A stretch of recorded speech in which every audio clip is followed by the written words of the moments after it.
from 5doves.com and pastorbobreed.com/allroads.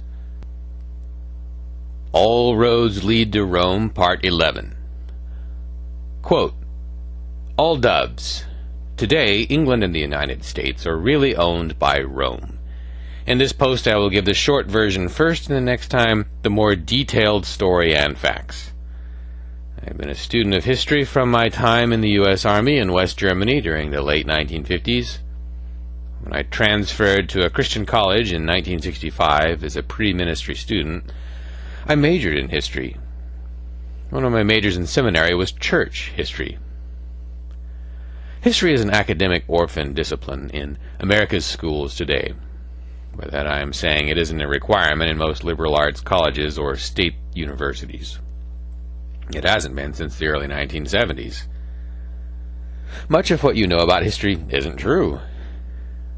High school history is largely a joke as well. People seem to think history is of little value, however.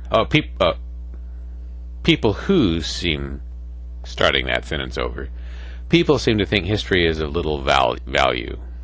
However, I would totally disagree.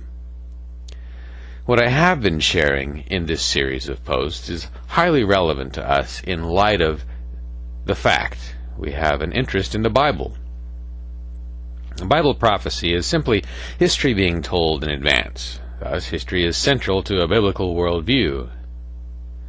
Even the word history is his story about Jesus Christ. Even that little-known fact is indicative of how the world has removed the Lord from our classrooms. In this post, I will explain how we lost our freedom. What we think of as freedom is nothing more than an illusion. In the weeks ahead, the nation will come full center to face that fact.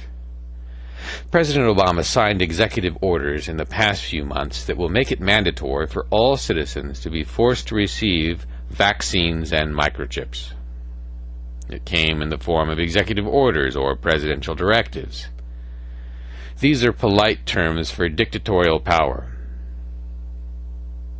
The short version of our loss of freedom came with the Treaty of 1871.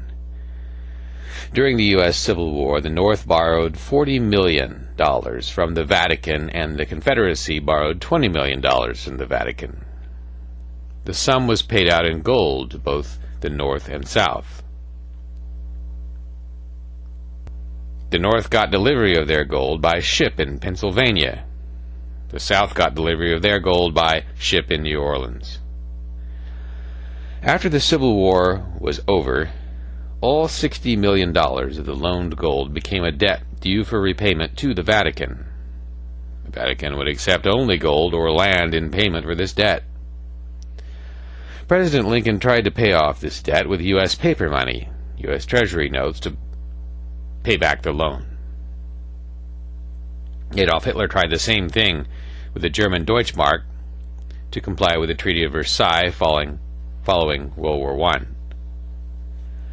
The Pope issued an order to the Vatican spies in the Confederacy under the name of the Knights of the Golden Circle, whom Brigadier General Albert Pike was a member, along with John Wilkes Booth and George Surratt, Jr., to assassinate President Lincoln for trying to print his way out of debt instead of paying in land or gold. You might not know this fact, but following the assassination of President Lincoln, the U.S. Congress broke diplomatic relations with the Vatican in 1967. Not until President Ronald Reagan's inauguration on January 10, 1984, announced that a full diplomatic relations between the U.S. and the Vatican had been established, and the 1867 law was repealed. President Ronald Reagan is another enigma that the American people are in the dark about. He's the first president to face the Washington Monument obelisk for his inaugural event. This is highly symbolic and of great significance. This debt got put off temporarily under President Johnson because Congress did not approve it. It had to wait until congressional elections replaced opponents and new members of Congress were bribed into office by the Vatican that Congress and President Ulysses S. Grant signed the Generic Act of 1871, which gave the 10-mile square of land that we know as Washington, D.C., to the Vatican as payment for the entire $60 million in debt from the U.S. Civil War. There is much more in this piece of history for which barely handfuls of historians fully know all the details. But I would like to take the reader back to my neighboring state congressman James Traficant, Jr. of Youngstown, Ohio, where he served 7 terms as the congressman of the Northeast Ohio Mahoning Valley. The bankruptcy of the USA is actually part of the congressional record of March 17, 1993, Volume 33, page H, 1303. Every citizen should read it and understand its significance. I would encourage each of you to take the time and search out on the internet Congressman James Traficant's famous speech. I have heard it dozens of times, replayed on the internet, as well as the full text of his short speech. It's widely reposted many times on the internet. I wrote him several times when he was in federal prison. You can't begin to understand or comprehend how enslaved we are until you study that speech and grasp its significance. James Traficant violated a House secret of our Congress. You see, until Congressman Traficant read that speech, virtually no one in America knew that we were bankrupt. If you thought our national debt was our future downfall as a nation, you were far afield of the truth. James Traficant told the House on the House floor that we do no longer have a country since we declared bankruptcy. The members of the Congress are official trustees presiding over the greater reorganization of any bankrupt entity in world history. In this case, the U.S. government. While many in 1930 thought they were setting forth a blueprint for our future, there were others who said at that time it was a coroner's report that will lead to our demise. It is an established fact that the United States federal government has been dissolved by the Emergency Banking Act, March 9, 1933, 48 Stat 1, Public Law 89 through 719, declared by President Roosevelt being bankrupt and insolvent, H.R. 192, 73rd Congress in session, June 5, 1933. Joint resolution to suspend the gold standard and abrogate the gold clause dissolved the sovereign authority of the United States and the official capacities of the United States government offices, officers, and departments. And is further evidence that the United States federal government exists today in name only. The receivers of the United States bankruptcy are the international bankers, Rothschilds, Jesuits, Vatican, via the United Nations, the World Bank, and the International Monetary Fund. All U.S. offices, officers, and departments are now operating within a de facto status in name only under emergency war powers.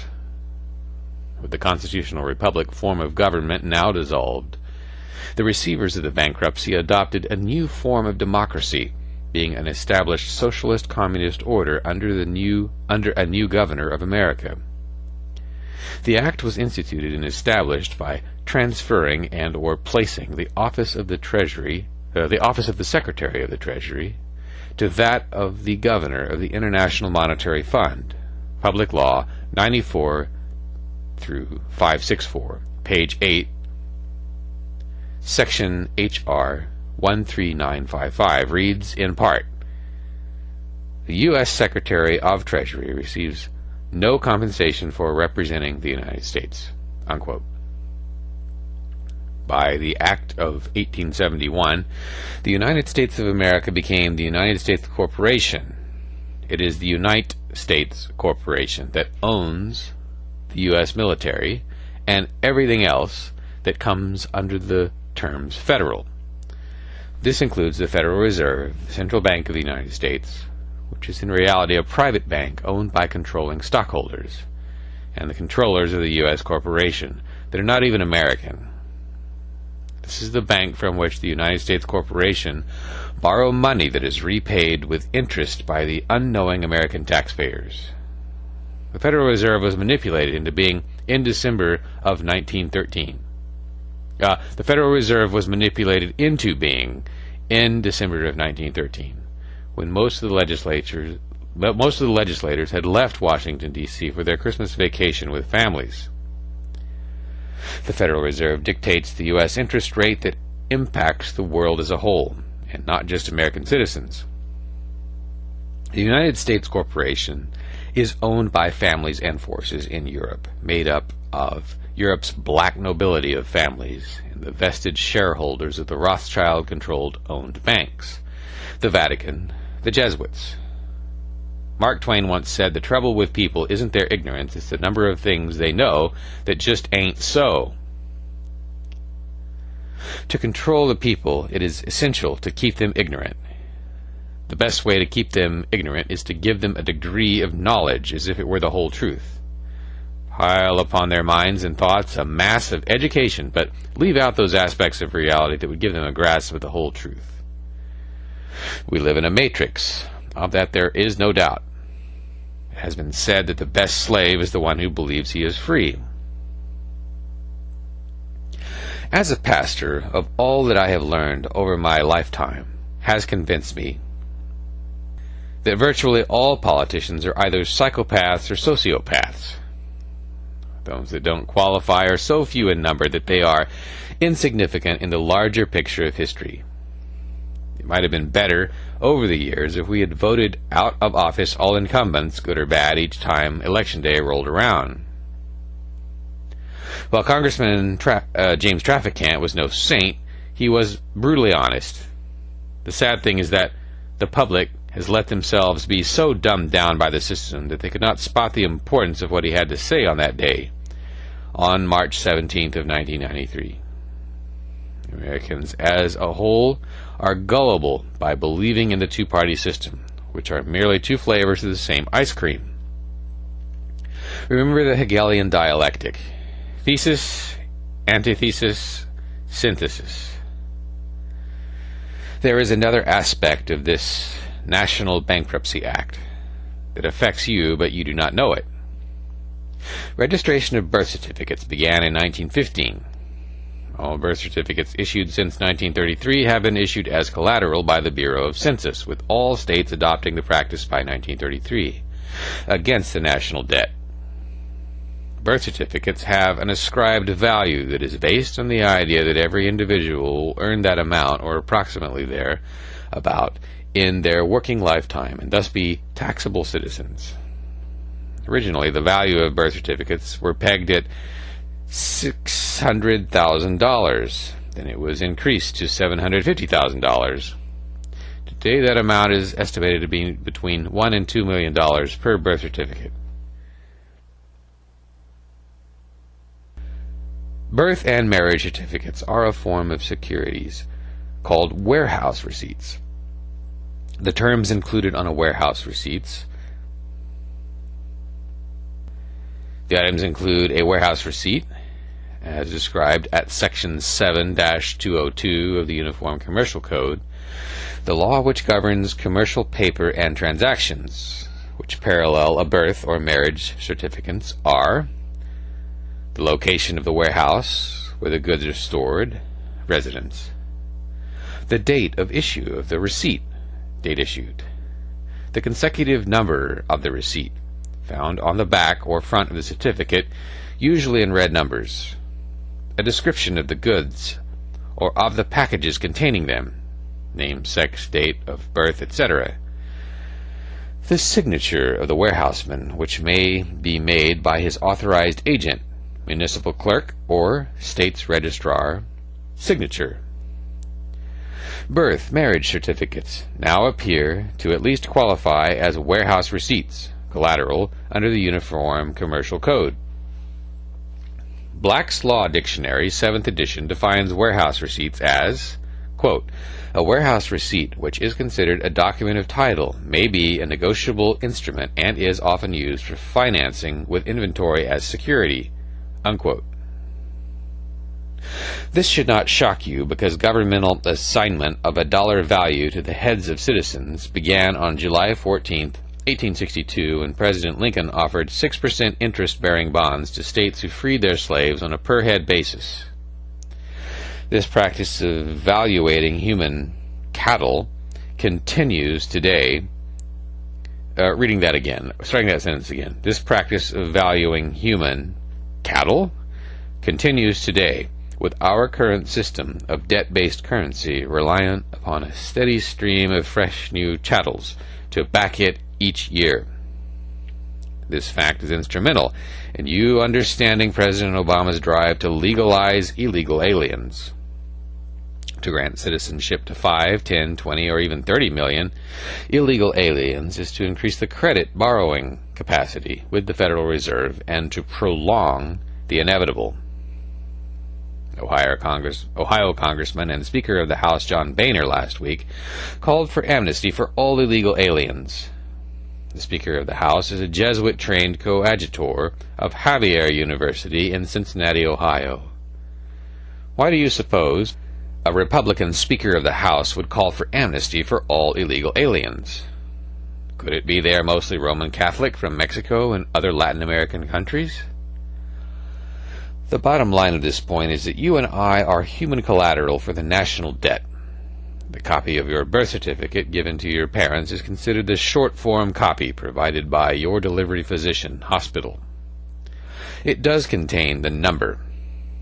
However, your long-form birth certificate was forwarded to your state of birth. That difference became out in the open with the birthers seeking to have President Obama disqualified as a legal natural-born citizen. Jerome Corsi's book, Where's the Birth Certificate? Dr. Corsi's book proved that Obama's birth certificate had been photoshopped. Ultimately, all U.S. citizens' birth certificates are shipped to the U.S. Department of Commerce.